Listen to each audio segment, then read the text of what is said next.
इस मिठाई में से तो बहुत बदबू आ रही है, लगता है खराब हो गई है। एक काम करती हूँ, काम वाली बाई को दे देती हूँ। वैसे भी दिवाली आने वाली है, कुछ ना कुछ तो मांगेगी ही मुझसे। दीदी घर का सारा काम हो गया, कपड़े भी मैंने धो दिए हैं और सुखाने भी डाल दिए हैं।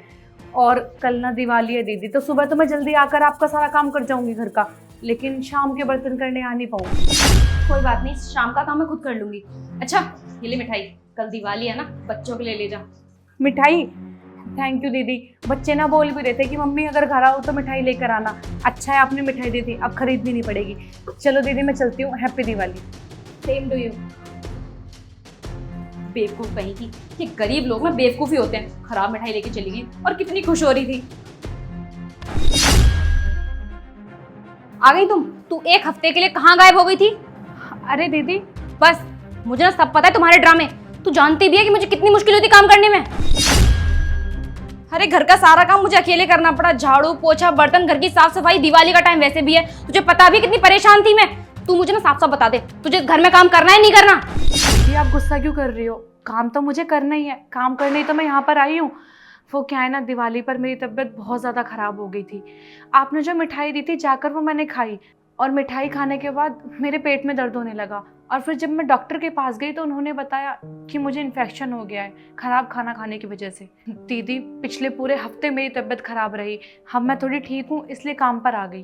तेरा मतलब क्या है? वो जो मिठाई मैंने तुझे दी थी उसकी वजह से तू बीमार पड़ी है? नहीं नहीं दीदी, मैं आपके ऊपर कोई इल्ज़ाम नहीं लगा रही कि आपने जो मिठाई दी मैं उससे बीमार हो गई। मैं तो बस इतना बोल रही हूँ कि मैं कुछ दिनों से बीमार हूँ।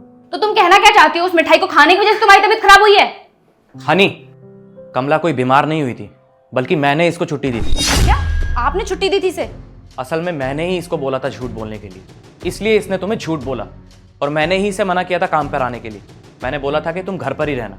हनी एक बात बताओ मुझे, अगर घर में कोई खराब चीज़ है, खराब मिठाई है, तो इसका मतलब ये नहीं है कि तुम घर के नौकरों को वो दे दो। अरे वो भी तो इंसान है। वो तो अच्छा हुआ कि कमला मुझे मार्केट में मिल गई जब मैं ऑफिस से घर आ रहा था, और मैंने देखा कि इसके हाथ में खराब मिठाई है। तब मैंने इससे मिठाई वापस ले ली और इसको कुछ पैसे दे दिए थे। वो मिठाई कब से सड़ रही थी हमारे घर में, और वो मिठाई उठा के तुमने इसको दे दी।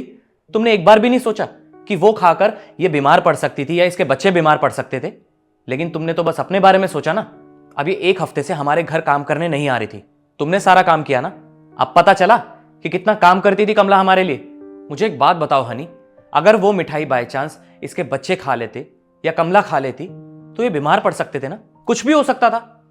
अगर इनको कुछ हो जाता तो उसका जिम्मेदार कौन होता हनी? बताओ मुझे, कोई है जवाब तुम्हारे पास? अरे ये भी तो सोचो कि ये भी इंसान है, ये भी बीमार पड़ सकते हैं। इनका शरीर हमारा शरीर एक जैसा ही है। अरे माना कि ये थोड़े से गरीब है, हमसे कम पैसा है इनके पास, लेकिन इसका मतलब ये नहीं है कि तुम इन्हें कुछ भी उठा के दे दोगी। माना कि ये हाँ कभी कभी अपने खाने को लेकर एडजस्ट कर लेते हैं, रुकी सूखी रोटी खा लेते हैं, लेकिन इसका मतलब ये नहीं है कि सारा खराब खाना तुम इनको दे दो। हाँ तुषार, तुम बिल्कुल ठीक बोल रहे हो। मैंने बहुत बड़ी गलती की है। कमला, हो सके तो प्लीज़ मुझे माफ़ कर देना। मुझे ऐसे खराब मिठाई तुम्हें नहीं देनी चाहिए थी। तुम भी तो इंसान हो, तुम्हारी भी तो तबीयत खराब होती है। मैंने जो किया वो बहुत गलत था। मुझे अपनी गलती का पछतावा है। प्लीज़ मुझे माफ़ कर दो। कोई बात नहीं दीदी, हमारे साथ सब ऐसा ही करते हैं। आपको अपनी गलती का पछतावा है, यही बहुत बड़ी बात है।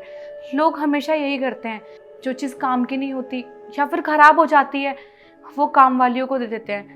लेकिन आपको पता है वो ख़राब चीज़ हम घर पे जाके इस्तेमाल करते हैं, हमारे घर वाले, हमारा परिवार भी इस्तेमाल करता है, और उससे हमारे साथ भी बहुत बड़ी परेशानी हो सकती है। पर दीदी आपको समझ में आ गया, वही बहुत बड़ी बात है। चलो अब मैं आपके लिए चाय बना कर लाती हूँ।